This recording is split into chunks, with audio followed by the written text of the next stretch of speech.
Hello, everyone, and welcome again to another Teacher Joseph podcast. Today, I want to ask you a question.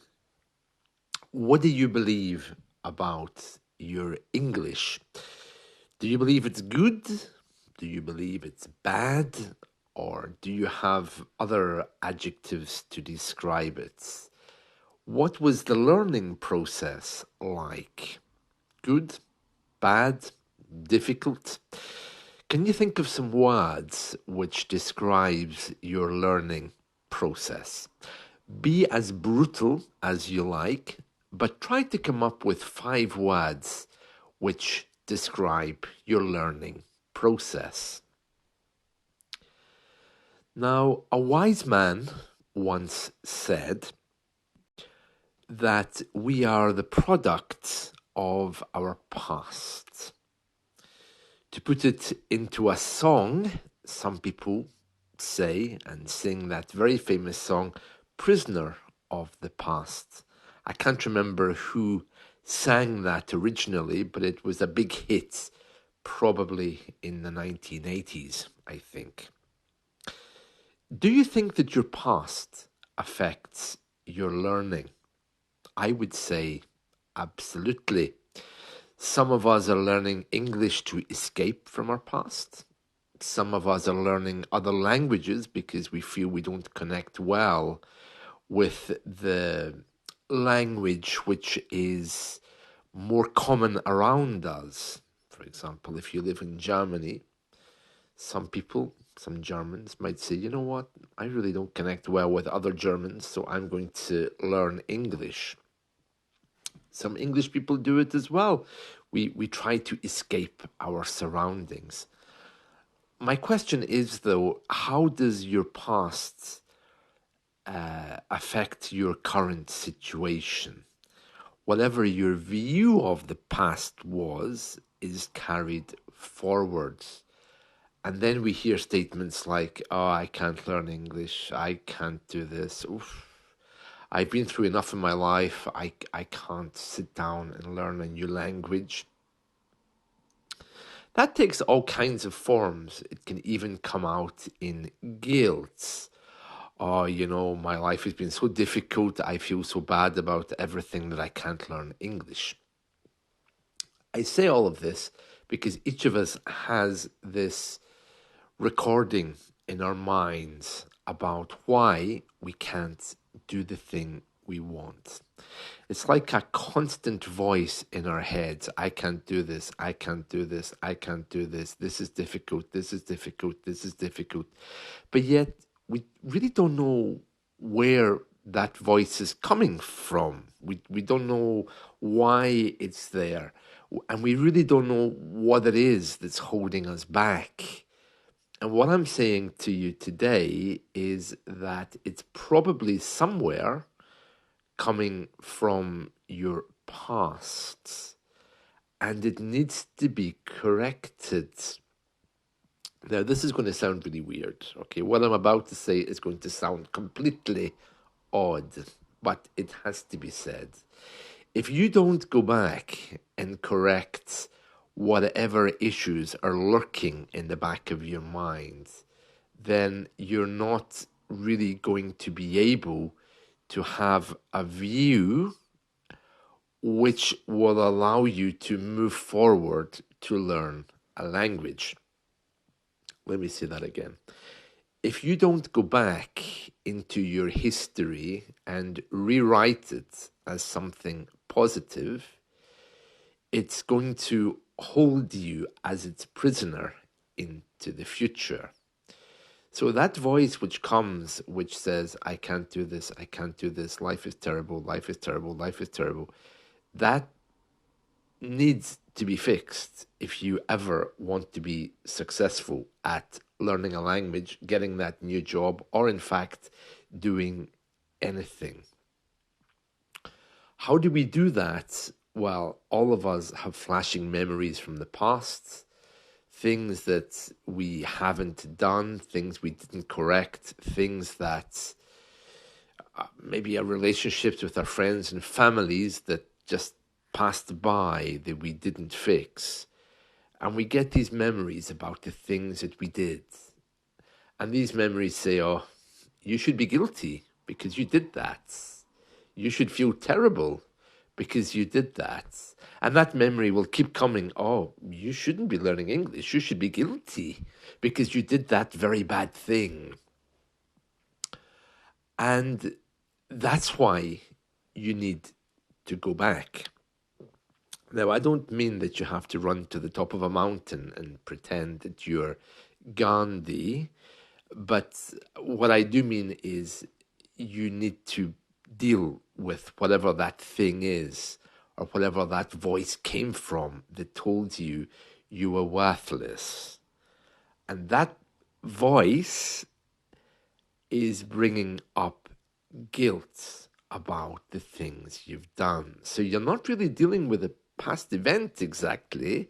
You want to deal with the guilt of the past events. That could be actually by forgiving somebody that's hurt you, or it might mean somebody forgiving you, but there's no need to run away and start calling your old enemies and begging for forgiveness. What you need to do is to let go of the stuff that you're carrying. I know I've told you this story 100 times before, but I'm going to tell you again anyway about these two monks who were crossing a river and they weren't allowed to have anything to do with women. They weren't allowed to hold hands with women or to hug women. So anyway, they were crossing this river. It was deep and the river was very swollen. It was after a storm. And there was a woman by the river and she was hysterical. She said, I have to cross that river to get to my son, but I can't because it's too deep. Could one of you carry me or could you help me across? And one of the monks said, yeah, sure, just hold my back and I will take you across. And the other monk said, you can't do that. You're not allowed to carry women on your back. And so the other monk carried the woman across, and the other one bitterly complained all the way across the river. You shouldn't do this. I'm going to tell the superior you're a bad man for carrying this woman on your back. So they safely got to the other side. The woman said goodbye. The two monks walked home to their superior.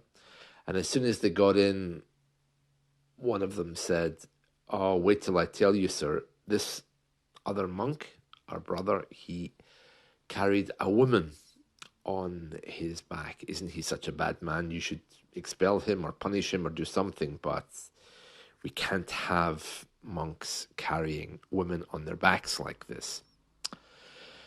And the master said, yeah, it is true. He did carry a monk, but you're still carrying her.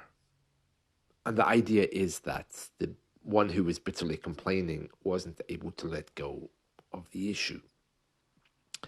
Now, if you honestly believe for a minute that your past is not affecting your attitude towards learning, you have a problem there because your past is possibly keeping you prisoner with that voice. You're not worthy, you're guilty, you're a bad person. Look at you, look at the way the world's treated you, look at the way you have treated the world. You really need to go back and find some kind of forgiveness or some moment of letting go. And the best way to do that is to rewrite the past, just reframe it. The way I do it is when a memory comes up, I think, well, is there any good in this? Is there any good in this memory? If it's a bad word that caused an argument, maybe the intention there was good though. But if it was something malicious, something which perhaps should not have been said between two people, then I think, you know what? that memory isn't showing me good, so I'm just going to let it go. It's done, it's finished, but it's not going to hold me guilty. You know, I love autobiographies. I love to read biographies of different people. But can you imagine just writing a book about events of your life? Wouldn't that be the dullest thing ever? There has to be some kind of introspection to it, some kind of way of dealing with it, of analyzing it. Otherwise, the people who write these books would go completely insane. I mean, what use is telling people where I worked in 1985? You know what I mean? It has to be done with some element of growth about it. And growing is what you need to be doing, but you can only grow in as much as you let go of your past. So, that voice today that's saying you can't learn, just smoke the cigarette, forget about English, this is useless, you're guilty, you're bad, you're evil, you're wicked, and so is the whole world, particularly that person. Yeah, you need to deal with that, because if you don't, even if you were successful in learning, those issues that you have with the past are going to come straight around and punch you when you least expect it. So, for today, even if you don't want to, the next time that memory comes up and you think, oh, I shouldn't have done that, or that memory comes up and you think, oh, that person did that to me, I'm just waiting for that moment till I find them and get them and they'll be sorry. You might not think that that directly affects your learning process, but it does. It affects everything in your consciousness. That's it from me. Enjoy your day. Bye.